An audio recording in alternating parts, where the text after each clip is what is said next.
asalaamaaleykum mbokk téléspectateurs yi mbokk internautes yi dalee nag jàmm ci seen chaîne MTV alors tey jii nag ñu ngi fii ci musée des civilisations fas yéene couvrir le forum de l'épargne du Sénégal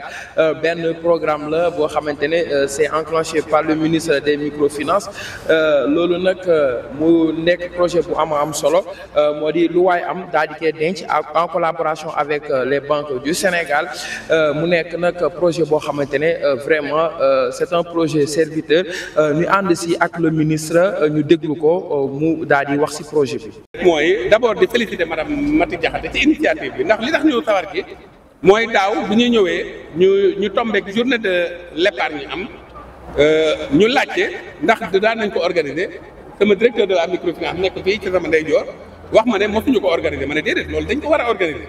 parce que moyen la boo xam ne dañuy yee nit ñi ci lan mooy solo épargne. alors loolu bi ñu ko defee moom ñu mën ñu gis ne tey ñu ngi def première journée boo xam ne dañ ko jagleel épargne loolu du ñu def lu dul sawar ci lu dul encourager leen féliciter leen ànd ceeg ñoom épargne comme ni nga ko waxee nekkul loo xam ne maanaam pour ñi am alal rek la déedéet épargne am mécanisme kenn ku nekk yaa ngi dox saa ku nekk ci projet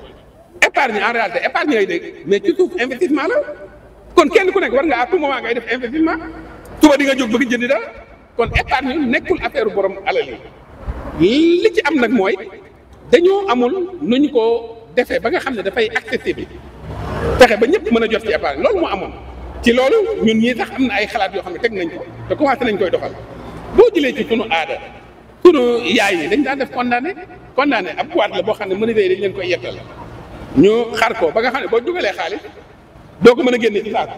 da nga fay dugal ba mu fees mais boo génnee loolu ñoom te xaalis bu ñu xeeb lay doon waaye bu ñu ko génnee dañuy yéemu ci dayo bi ñu yor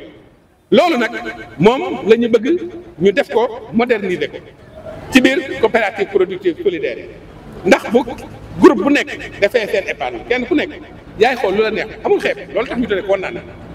mën nga ne man fukki dërëm laay def par weer xoroo mën a nag waaye noonu la esprit bi loolu la parce que le principe de volontarisme mooy le premier principe de l'économie solidaire léegi kooku bu ne man fukk laay def keneen ne 1000 keneen ne junni xaw ma 2000 moo xam léegi ñooñu ñëpp nag boo leen boolee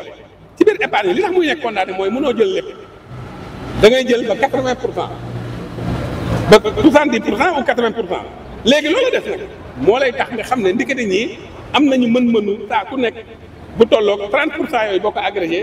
koy def 10 000 koy def 100 000 da lay jox capacité d'épargne kon yooyu mooy yi nga xam ne xëy na amudoon parce que kooku dina mën di dugal di jël di faj ay soxla am terewul mu ngi investir ak mutualisation bi nga xam ne ñeneen ñi ñoo ko ciy def ak capacité bi nga xam ne coopération bi moo koy permettre banque mën a teg loolu keeg moom xaalis jox ko xaalis bu doon noonu yooyu mooy yi manqué woon maanaam politique d'éducation financière moo amu doon jusque là au Sénégal parfois nag boo waxee yenn wax yi day xaw a doy waar mais mooy dëgg si amu doon politique d'éducation financière amu doon politique d'épargne léegi moo tax ñun bu ñu gisee lu mel ni ay citoyen di ko def dañ ciy sawar loolu dugg ci loolu ndax ñun lu dugal ci vision président de la république ak premier ministre rek du ñu tax a jóg duñu sonnal la kon bu ñu jógee rek ñëw ci dafa dëppoo ak vision boobu ndax gis ngeen ne ñun dañoo bëgg li ëpp ci sunuy financement waxuñu ne dañu jëflante ak bitim réew ah kay parce que dañoo nekk ci économie mondiale waaye dañoo bëgg li gën a am solo mu nekk luy jóge ci ñun John Maynard Keynes da ko daan wax danaan économie dafa am loo xam ne domaine économie internationale la am loo xam ne domaine économie nationale la dafa am souveraineté domaine économie nationale la ay ndox mooy naan ay wàllu agriculture yooyu nga xam boo xoolee vision président de la république Diomaye ak instruction yi premier ministre joxe dafa aw foofu dafa am loolu nanguwuñu mu nekk loo xam ne dañ koy lëkkaloog ñeneen parce que loolu xam nga xeex guerre du question arme rek la nga soxla buñ la ko xañee rek yow lor nañ la aw askan donc souveraineté boobu dafa tax dañoo war a bàyyi xel épargne interne bi sànq wax naa ko li nga xam ne moom la diaspora bi dugal moo ëpp doole fuuf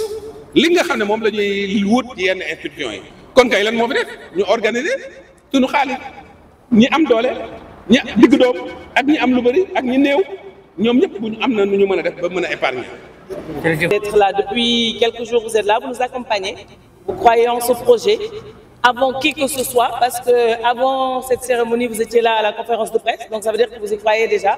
J'ai vu les différents reportages, les lives et consorts, donc voilà, déjà merci à vous et bienvenue, et puis voilà, donc je vous laisse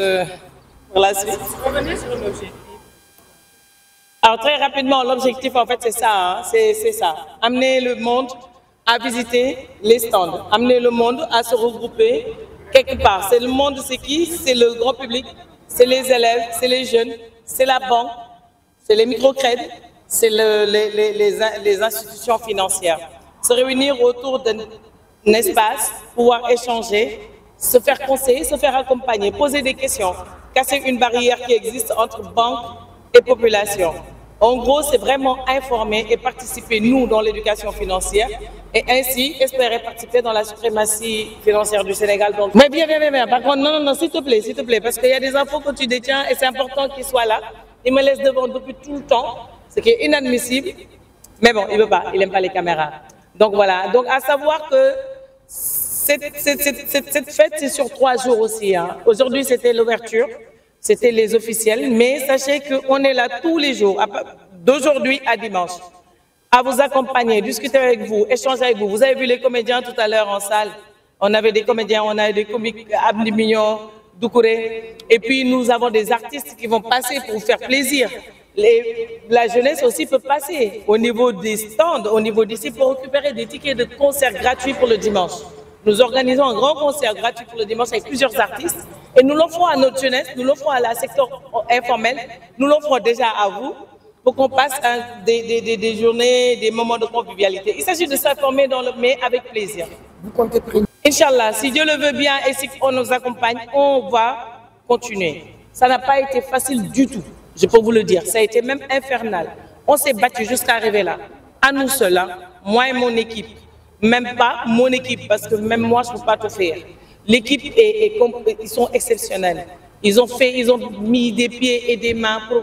en arriver là aujourd'hui. Nous, on se dit ça que c'est juste... Il y a mieux. Le mieux reste à venir. Tant qu'on n'aura pas déplacé toutes les autorités du Sénégal ici, on ne sera pas satisfait. Parce qu'on a envie que le message y porte. On a envie que cette jeunesse comprenne. On a envie que ce secteur informel nous def ci dara. On a envie que la suprématie sénégalaise nous def ci dara. Voilà. Un résumé avant le résumé en Wolof, remercier mon équipe à chaque fois, je le dis, c'est important. Si je n'étais pas là,